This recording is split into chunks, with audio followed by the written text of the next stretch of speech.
The experimental solar panel is designed to power a small military operations center. It's called the GREEN system, which stands for the Ground Renewable Expeditionary Energy Network System. It'll generate up to 1,700 watts of pure energy into the controller system. The controller system will then take that and put it into what's called a high-energy lithium battery. That's a publicity clip from the Department of Defense about one of these green projects they've been deploying. Yeah, and I talked to some Marines about this. Not one of them mentioned greenhouse gases. Right. Every one of them loves these things because it's just purely a utility for them. It's purely an advantage for them. And the connection I was going to make is they're working in austere conditions out there on the front lines in Afghanistan. But if we're right about climate change, post-Sandy New York is another set of austere conditions. There's going to be a lot more conditions in the world where you need portable, self-contained electricity generation. Well, I think another driver for the Department of Defense, their interest in renewable energy, isn't just the green. It's also concerns about cybersecurity. And I think installations want the ability to island their systems so that in case of an attack, they're not completely down. Right, and this sort of resilience question gets to the work that you're doing in places that haven't had electricity, right? Which is that I said this earlier in the show. I mean, it's a remarkable thing how much you take electricity for granted, and then when it goes away, you realize that everything about your life is entirely dependent on it.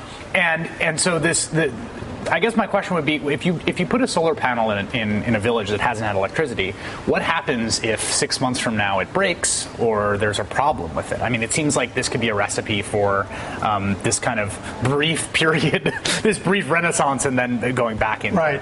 Well, the solar panel's not likely to break, but what you do need to take care of is long-term maintenance with the battery if you're using batteries to store electricity.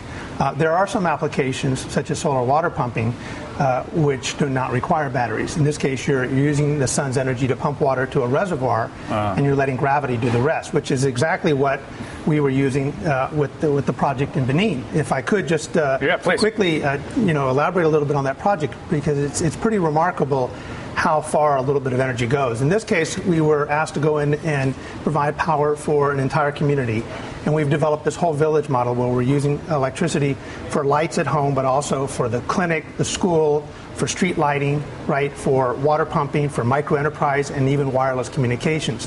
Now, in this particular village, when we did a needs assessment, what became clear was their number one concern was food security. Because during the 6-month dry season, which runs from November through April, there's no food production, no rain, and malnutrition is widespread. So we simply combine solar water pumping water from an underground aquifer, or in some cases a river, and pumping that water to a reservoir, and then feeding a drip irrigation system, right, which is allowing these women farmers that we're working with to grow high-value fruits and vegetables year-round. Wow. So you go back to this village, and they're well-fed. Really, they're also earning income with the produce they're selling to the market. So suddenly we have a model that's not only providing access to energy, but water and food and income and women's empowerment. Yeah, I'm just wondering, when you think about telephones, the developing world kind of leapfrogged the U.S. in terms of the poles and wires to mobile. Yeah. Do you see the same thing potentially in energy? Well, it's exactly what we're doing. These folks that we're working with in Africa have gone straight to 21st century technology, wireless power, right? They're bypassing high transmission distribution lines. You don't need to run these transmission lines to the villages.